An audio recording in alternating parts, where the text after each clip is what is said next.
And we begin this hour near Los Angeles. That's where firefighters battling a wildfire are hoping to get some help from cooler temperatures today. The blaze in Ventura County, a coastal area about 50 kilometers northwest of Los Angeles, has already destroyed more than a dozen homes. It's forced neighborhood evacuations, and the worst may not be over. The fire has more than doubled in size in just the past day. Edward Lawrence has been following all the developments today. He joins us now with more from Westlake Village. So, Edward, just describe what's going on the ground where you are.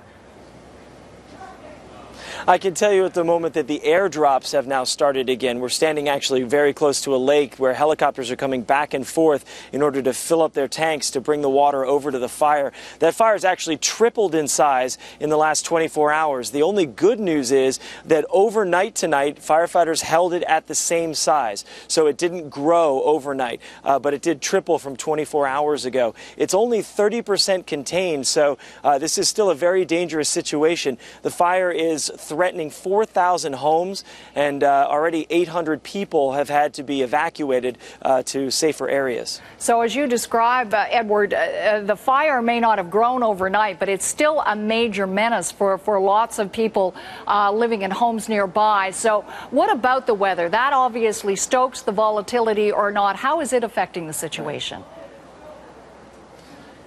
Yeah, 24 hours ago at this time, the winds were starting to pick up, and the problem was yesterday that the winds shifted from the ocean onto the land, and what that did is it blew the fire back into the firefighters, and it blew it into areas that the firefighters had already cleared, and so then the fire was able to grow without containment.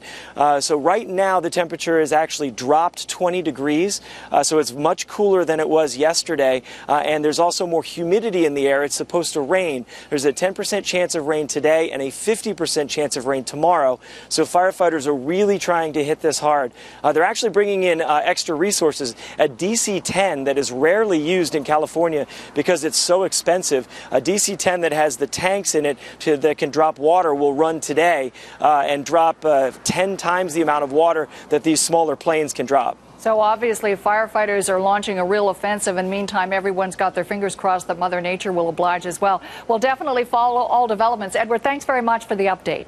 That's Edward Lawrence at Westlake Village in California.